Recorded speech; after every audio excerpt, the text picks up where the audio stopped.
Dear students, आज हम पढ़ने लगे हैं gaseous exchange. This is the chapter 10th of class 10th। First of all, हम जब भी कोई चैप्टर स्टार्ट करते हैं so first we should know the meanings of gaseous and exchange. जब हमें इनके मीनिंग्स पता होंगे तो हम चैप्टर को ईजीली अंडरस्टैंड कर सकते हैं। So first we must know about the meaning of gaseous and what are the meaning of exchange. Gaseous mean gases, exchange mean तबादला करना। So what is meant by gaseous exchange? मुख्तलिफ gases का तबादला करना। अब ये तबादला होता कहाँ पर है? ये तबादला ह्यूमन बॉडी के अंदर होता है, क्योंकि हम ह्यूमन गैसियस एक्सचेंज इस वक्त डिस्कस कर रहे हैं। That's why it will be in the human body. अब ह्यूमन बॉडी में गैसेस का एक्सचेंज होना इंतहा इम्पॉर्टेंट प्रोसेस है। अगर ये गैसेस एक्सचेंज होना बंद हो जाए, लेट्स सपोज, तो इंसान की डेथ हो जाती है। सो 9th क्लास में आपने पढ़ा था कि सेल एटीपी जनरेट करते हैं। Sale generate ATP from food. अब ये जो फूड हम खाते हैं ये क्लास 9th के अंदर आप पढ़ चुके हैं। तो इसके बदले में क्या होता है? सेलुलर रेस्पिरेशन का प्रोसेस होता है। जब सेल जनरेट करते हैं एटीपी, कहाँ से करेंगे? फूड से। इसमें होगा क्या? सेलुलर रेस्पिरेशन स्टार्ट होगी, उसमें सेलुलर रेस्पिरेशन। अब ह्यूमन बॉडी जो है, human body is made up of trillions of cells, not millions, not billions, trillions of cells. एक एनालिसिस के अकॉर्डिंग ह्यूमन बॉडी के अंदर 6 ट्रिलियन सेल्स मौजूद होते हैं।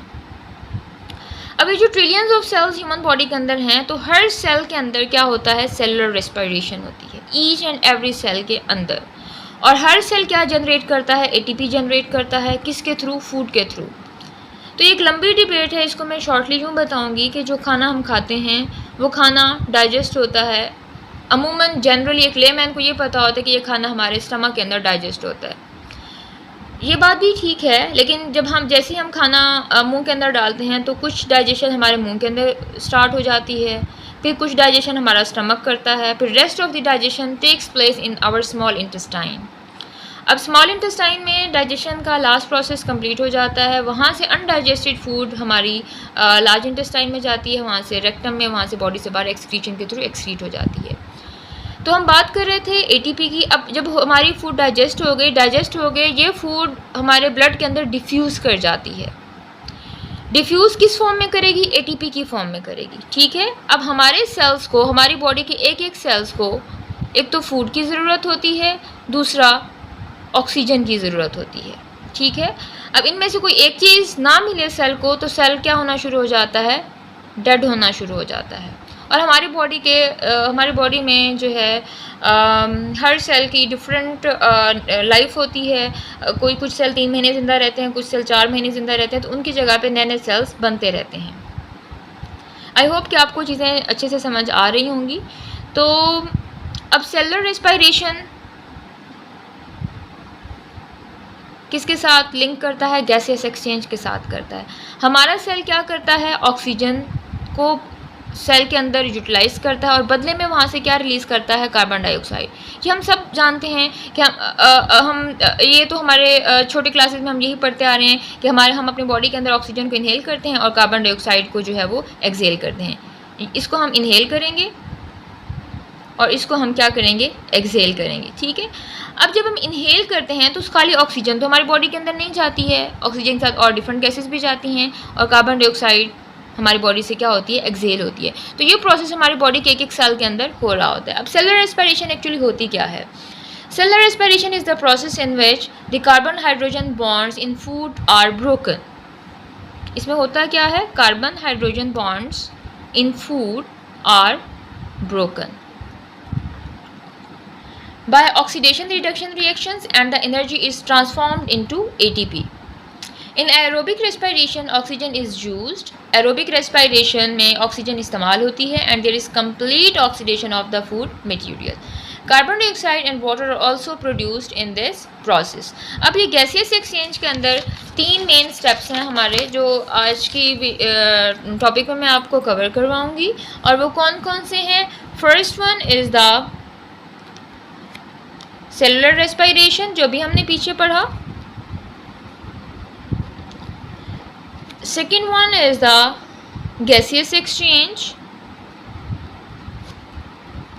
while third one is the breathing। इन तीनों टर्म्स के अंदर थोड़ा थोड़ा सा डिफरेंस है। गैसियस एक्सचेंज ओवरऑल आ जाता है, जिसमें सिर्फ हम गैसेस की बात करते हैं। ब्रीदिंग हम सांस लेने को कहते हैं। सेलुलर रेस्पिरेशन जो सेलुलर लेवल पे होती है, यानी हमारी बॉडी के हर एक सेल के अंदर होती है। Organisms get the oxygen needed for cellular respiration from their environment and provide it to their cells. अब ऑक्सीजन हम कहाँ से लेते हैं सेलुलर रेस्पिरेशन में? ये हमें गॉड गिफ्टेड मिला हुआ है, अल्लाह ताला ने हमें इन्वायरमेंट के अंदर फ्री ऑफ कॉस्ट दिया हुआ है। क्योंकि बहुत सारे लोग इस वक्त वेंटिलेटर पर हैं, हॉस्पिटल्स के ICUs के अंदर एडमिट हैं, उनको ऑक्सीजन के डिफरेंट सिलेंडर्स लगे हैं और वेंटिलेटर पर हैं। तो हमें अल्लाह ताला का शुक्र अदा करना चाहिए कि हम हेल्दी हैं और हम ऑक्सीजन इन्वायरमेंट से फ्री ऑफ कॉस्ट ले रहे हैं। The carbon dioxide produced during cellular respiration. अब इस सेलुलर रेस्पिरेशन में ऑक्सीजन को सेल्स क्या कर रहा है? यूज़ कर रहा है, और बदले में रिलीज़ क्या कर रहा है? Carbon dioxide. कार्बन डाइऑक्साइड ये क्या कर रहा है? रिलीज़ कर रहा है। ठीक है।